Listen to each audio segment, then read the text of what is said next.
Hey, what's going on, guys? It's Jack. Back again to talk about one question that I've gotten over many years of streaming. What is my stream setup looking like, and what are some of the recommendations that I would have for you guys for upgrading for just gaming or for streaming or anywhere in between? Alright, so wanted to start off going over just some of the raw hardware and what I like and what I have not liked over the years, some of the things that I've used specifically for streaming, and then at the end, start going over some of my OBS information to start making it easier.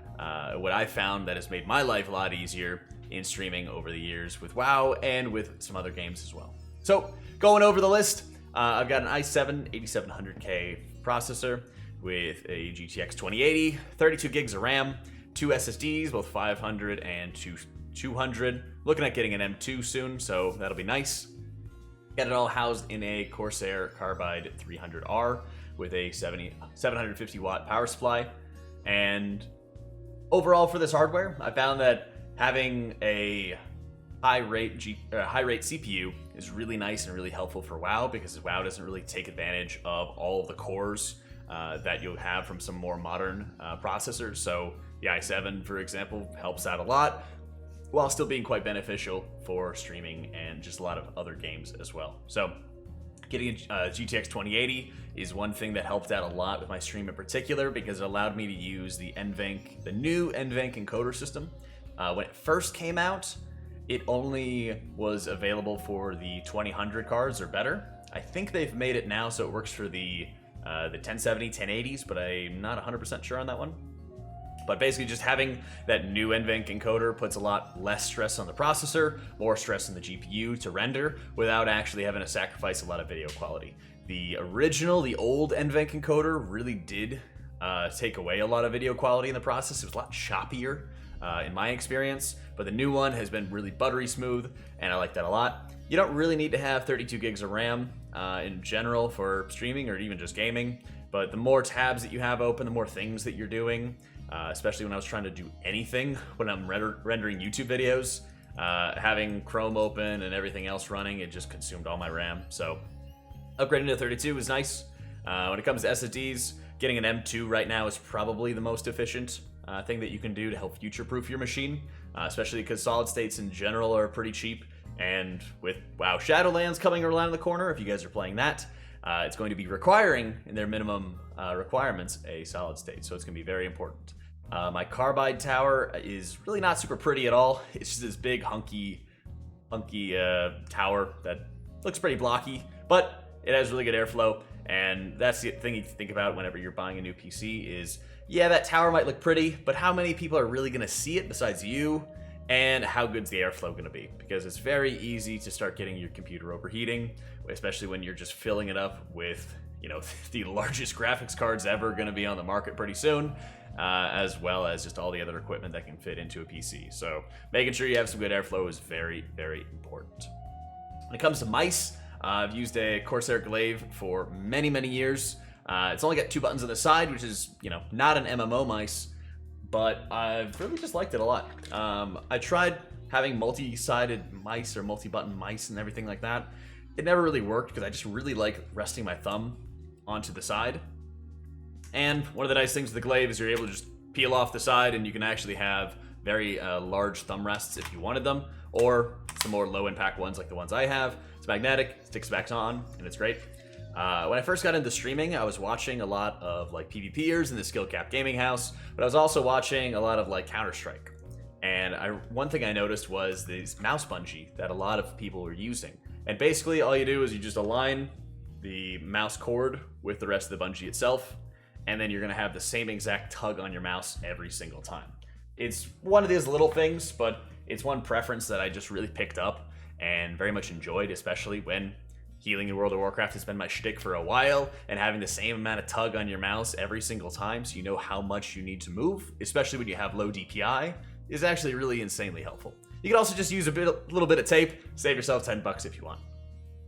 For the headset, I've been using Cloud Alphas. I've also been using Void Pros for a while as well, but basically having a lot of cushion on that top headband has been really important, and also making sure that it's wide enough. I don't know why, but I guess my head is too wide for a lot of different headsets I found, but the Cloud Alphas that I have right now and the Void Pros have all been really, really comfy there. When it comes to keyboards, I've used a Corsair Strafe and I've used a HyperX FPS over the years. I haven't really had too many crazy preferences when it comes to keyboards. A lot of times having cherry keys has been, and just having that good tactile response and everything like that. Usually I've been using Reds. Has been just perfect for me. I've been more than content with a lot of those, but I haven't really found some like super close tight connection or anything with one or the other. When it comes to streaming products, some of the big stuff has actually just been like Elgato across the board. When it comes to changing around scenes, being able to have, honestly, a crazy amount of different control, the Stream Deck has been a huge help, not only for being able to have control of things like lights, which are also from Elgato, having control of the camera, which I've been utilizing as well. For example, pulling up the WoW scene, camera on, camera off, and everything like that. You have a ton of control with it, and it is ridiculously helpful just to be able to make sure that you have everything at your disposal, and it's just one or two button presses away to be able to change some things around. It's also been really nice for guide writing as well. If you check it out right here, you have your entire UI that you're able to start filling up with the commands. I actually just got a XL Stream Deck, so I'm still trying to find some extra slots for my front panel, but even on the back panel, I have plenty of different commands that I really needed room for.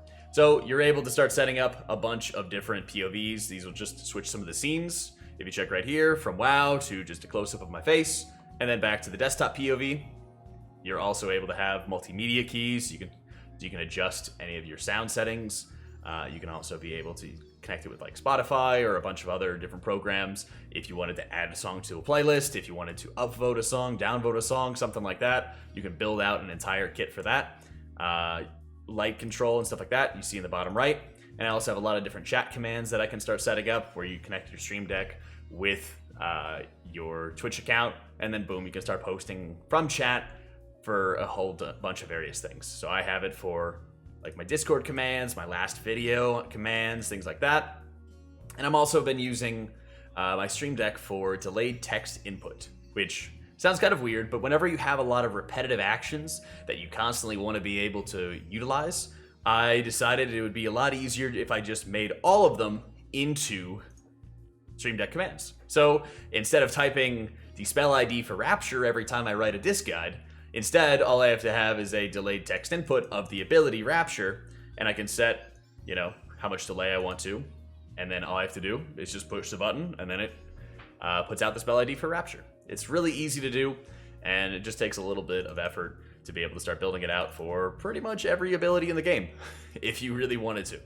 It's also going to be nice for just a variety of topics. If you know there's going to be repetitive actions, you can start setting up binds for that as well. From working with esports and everything, I've seen like multiple Stream Decks taped together to fill out all of the different scenes, all the different variables that they wanted to be able to work with. This stuff is like a crazy amazing investment, and I couldn't recommend it further. When it comes to lighting, I've been using the Elgato key lights as well. They're, once again, connected into the Stream Deck, so I can turn the lights on and off as needed. This is only about 10% of their strength. They can go insanely bright as well. If your eyes are a lot more sensitive to light, it might actually be better to turn them around and actually blast them at the back wall. I mean, I have white walls, so the light bounces around really easily. That's always one option that you can do to kind of like reduce the stress that you have on your own eyes, so you're not having the light from those for the key lights, as well as the light from your monitor, something like that. I've been using the Elgato Wave. They just came out with the Wave 3 a couple months ago, and they sent me one pretty early, which is great. This also comes with their software. It's just part of the whole kit and everything like that. And that's particularly nice because it lets you start adjusting some of your different audio streams. If you just want to be able to plug and play, you can easily do that. But if you want to start customizing, and for example, you got a guild meeting going on, or you don't want to stream like your team's comms or something like that, you can mute them while still having your music and your own audio and everything like that flowing into the stream at the same time. So being able to isolate those things is just so amazingly effective. Well, I definitely think that audio is the most important part of a stream. Visuals, of course, can be extremely valuable as well. So when it comes to a camera, I got a Sony FDR AX33. It's basically just a big camcorder, and that's what I'm using right now for this video. And pretty much you're able to just set it up. I got it on one of the Elgato multi-mounts and everything. It's just a C-clamp to the desk, and it's got a little slot there to mount the camera. And then I connected it to the cam link, so it's basically just it's a little bit bigger than like a thumbstick that you're able to connect into the camcorder, which then connects into the USB of the PC, and then you download their software, and then boom. All you're able to do is just set it up like any other device, set it up just like you would like a webcam, plug and play, and you're done. For about 5 years of streaming, I did use very basic webcams, and they'll carry you pretty far. It's just when you started wanting to go after a more professional setup, or if you're looking for something for like business meetings at the same time, getting a camcorder or a DSLR are always going to be really nice. For me, I made the decision on the camcorder just because I stayed at Sloot's place for a number of months, and he just always used these kind of camcorders. The quality was always good, and while he had just like a vastly complicated setup, he never had any sort of issues whatsoever that I saw with the cameras. And after using this camera for about 10 months or something like that, I haven't had any issues either. So really, really worth the investment if you're looking at taking the audio or the visual to the next step. And one thing that I do think is an incredibly good investment was what you just saw right there. Is actually an uninterruptible power supply. So an uninterruptible power supply is basically like they fused a battery to a power strip. On the left side here, all the surge slots on the left side are going to give you backup power. And everything on the right is basically just a surge protector. So you can plug in as many devices as you can fit on the left side, and if the power goes out, then you'll be running off of this battery for, usually for me, it's like 20 minutes, and it'll show you on the display on how long it'll last. But that's also a massive amount of things that I have plugged into my computer, and then I have my computer plugged into the UPS, right? So I think on average, 30-40 minutes is probably more reasonable for most people. And whenever I lived with my brother, when I first moved down to Texas, we would basically lose power for 2 or 3 minutes at a time, every single time there was a storm, without fail. So I got a UPS, I plugged my computer into it, plugged my router into it, made sure my internet was all squared away, and never had to worry about it again. I had 3 or 4 different times when I lived there before I moved that power went out, but I was able to continue streaming without any sort of issue. And let me tell you, it's so insanely annoying having to wait like 10-20 minutes for your router to reset when the power goes out. So this for about $100-$150 was definitely worth the investment. Lastly, I wanted to go over some of my OBS settings and going over some of the different things that have helped me out over the years. Most notably, in the output section, you're going to be looking for a Twitch server to be able to stream to that's going to be most close to you. But one thing I've seen a lot of times that people have asked over the years is, well, what happens if my bitrate is terrible, but for some reason, but my internet's okay? And the answer to that is you're probably streaming to a server that's having a lot of issues. Maybe they're getting DDoS or something like that. For a very long time, Texas had like really messed up Twitch servers. So I started streaming to like Arizona instead. So keep that in mind if you live in some like heavy traffic area, or if something's going wrong with some outages or something like that. Don't be afraid to start changing the server. It's in the output section there. When it comes to video, I have a 1440 monitor at 144 hertz, but I downscale the resolution itself to 1080 because not that many people really have good enough internet or good enough monitors themselves to take advantage of 1440. So you're going for kind of like the least common denominator when you're setting up your stream, because having a downscaled resolution will put less stress on your machine and allow you to have a lot smoother of an FPS. For that, I go 60. You have to make sure you find basically a nice compromise between your bitrate and between your video quality. So 6K is the highest bitrate that Twitch recommends, and that's pretty much okay, pretty much solid enough for 1080p streaming, although I would love to be able to have higher. If you're having a strong enough machine that you can have 1080p streaming, but your internet sucks, then you might actually have to look at downscaling the resolution of your broadcast further so that your video doesn't look choppy. I've had people who have had incredible machines doing 1080p 60, but it just looks wrong because they're running with like 3K bitrate. So it pretty much just looks like the video is like fragmenting in odd ways. It's not very smooth. People are constantly going to be refreshing or saying that you're dropping frames or anything like that. So if you have a strong computer but bad internet, try looking at like 720, 60 FPS, 3K bitrate.